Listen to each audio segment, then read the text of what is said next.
बघा question number 14. How many words in the following sentence will begin with capital letters. म्हणजे काय, याचा अर्थ काय होतो? कोण सांगते? हाऊ मेनी, पटपट सांगा रे. किती? हां, बिगिन्स विथ. ज्या शब्दाच्या सुरुवातीला बिगिन म्हणजे सुरुवातीला किती शब्दांच्या पुढं कॅपिटल लेटर्स येतील? सांगा मला किती येतील. He will go to Nashik from Mumbai, हे वाक्य आहे. दिलेलं आहे की रे, ऑलरेडीच दिलेलं आहे तिथं. वाक्याकडे नीट बघा की जरा बारकाईनं, तिथं दिलेलं आहे ऑलरेडी कॅपिटल लेटर्स. दोन कसं येईल? तसं का रे कतले? दोन कसं येईल? अरे जेव्हा वाक्याची सुरुवात होते ना कुठल्या पण, त्या वाक्याच्या सुरुवातीचं जे पहिला शब्द असते ती कॅपिटल लेटर्सनं सुरुवात होते. वाक्याची सुरुवात कशाने होते? मग वाक्याच्या सुरुवातीचं एक कॅपिटल लेटर म्हणजे ही मधलं एक एच, आणि नंतर अजून जेव्हा देशाची नावं, गावाची नावं, स्वतःचं नाव, आईचं नाव, वडिलांचं नाव, कुणाचं पण नाव, त्याच्यातलं काय असतं पहिलं अक्षर? मग इथं कुठली कुठली नाव आली? दोन. मग हे दोन धरा, नाशिक मधलं यन आणि मुंबई मधलं यम. मग किती झाले टोटल? वाक्यात किती झाले टोटल? कॅपिटल लेटर्स किती झाले वाक्यात? ते बघ. अरे मी सुरुवातीचं सांगितलं की, वाक्याच्या सुरुवातीचं. मग पर्याय क्रमांक किती बरोबर आहे? बऱ्याच जणांनी 2 लिहिले. किती सोपा प्रश्न होता. तुम्ही जर असं चुकायला लागला तर मार्क कसे पडतील सांगा बरं. आज लक्षात ठेवा, वाक्याची सुरुवातीचा पहिला शब्द हा कॅपिटल लेटर्स असतो. ते कायम लक्षात ठेवायचं. काय का असे ना त्या वाक्याच्या सुरुवातीला द असलं द, तरी पण त्या द ची सुरुवात कशाने होते? वाक्याच्या सुरुवातीला कॅपिटल टी न होते, स्मॉल टी न होत नाही. Next question number 15. Choose the incorrect alternative from the following. आता जर इथं तुम्ही करेक्ट शोधलं तर चुकलं. काय विचारले आपल्याला? इनकरेक्ट. ह्या शब्दावर जोर द्या. इनकरेक्ट म्हणजे बरोबर निवडायचंय का चूक निवडायचंय? वाचा पहिला पर्याय. हे आहे डिग्रीची शब्द आहे. डिग्री 3 प्रकारच्या डिग्री असतात. कुठल्या कुठल्या बघा. पॉझिटिव्ह डिग्री, त्याच्यामध्ये पहिला साधा शब्द असतो पॉझिटिव्ह मध्ये. दुसरी आहे कंपॅरेटिव्ह डिग्री. कंपॅरेटिव्ह डिग्रीमध्ये काय लागतं? ER लागतं त्या शब्दाला. काय लागतं? म्हणजे विशेषण असतो तो शब्द, म्हणजे विशेषण असतो, त्या विशेषणाला ER लागतं किंवा मुअर वापरतात. आणि तिसरी डिग्री आहे सुपरलेटिव्ह डिग्री. सुपरलेटिव्ह डिग्रीमध्ये काय असतं? EST लागतं त्या शब्दाला. लक्षात ठेवा सगळ्यांनी. काय लागतं? EST किंवा वन ऑफ दी वापरतात. सुपरलेटिव्ह डिग्रीमध्ये एक शब्द येतो वन ऑफ द, किंवा द प्लस EST येतं. काय येतं? द प्लस EST, किंवा मोस्ट. काय येतो शब्द? मोस्ट. कायम लक्षात ठेवा हे. मग आता बघा पहिला पर्याय शॉर्ट, शॉर्टर, शॉर्टेस्ट. पहिल्यांदा साधं विशेषण, नंतर ER, आणि तिसऱ्या याच्यात येतं EST. मग पहिलं बरोबर आहे का? बरोबर आहे. दुसरा पर्याय बघा बाथ, बाथर, बाथर.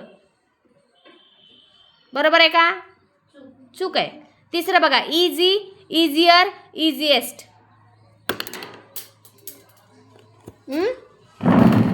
बरोबर आहे. चौथा पर्याय बघा युजफुल, युजफुल, मोर युजफुल, मोस्ट युजफुल.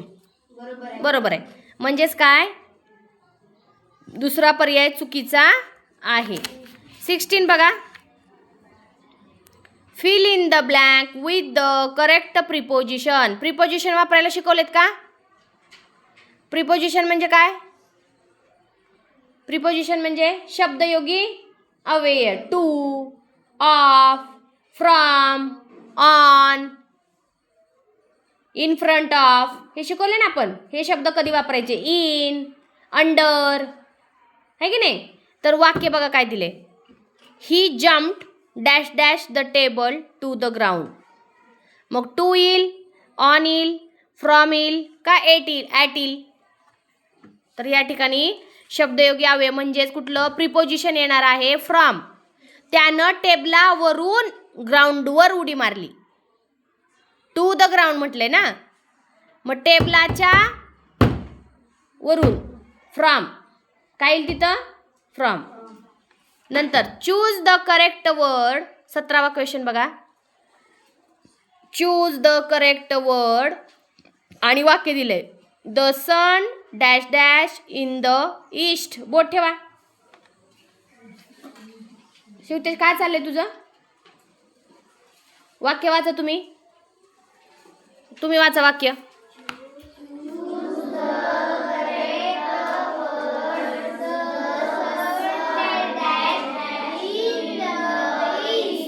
मग काय येईल वाक्यात? राईज येईल, रायजेज येईल, राईज्ड येईल का रायझिंग येईल?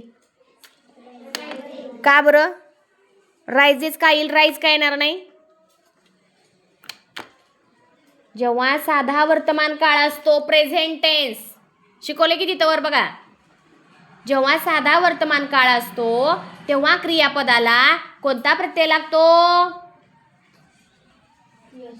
यस किंवा यस. मग कुठं लागला यस प्रत्यय? हा जो प्रश्न आहे ना तो टेन्सवरचा प्रश्न आहे. टेन्सवरचा एक तरी प्रश्न तुम्हाला असणार. किती टेन्सचे प्रकार आहेत? पाठ केलेत का कुणी? टेन्सचे प्रकार कुठले कुठले आहेत? Present tense, past tense, future tense. मराठीत बघा आहे बघा वर्तमान काळ, भूतकाळ, भविष्यकाळ. तसेच इंग्लिशमध्ये आहेत सेम. फक्त लक्षात ठेवायचं जेव्हा सिंपल. आता प्रेझेंटचे 3 कुठले प्रकार आहेत रे सांगा?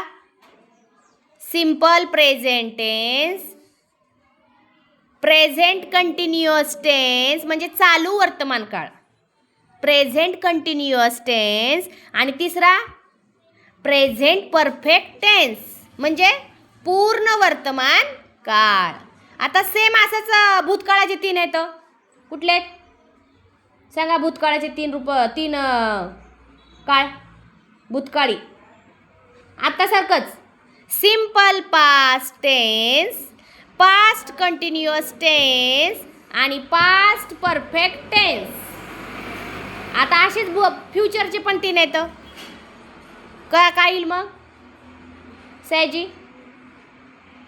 Simple future tense, future continuous tense आणि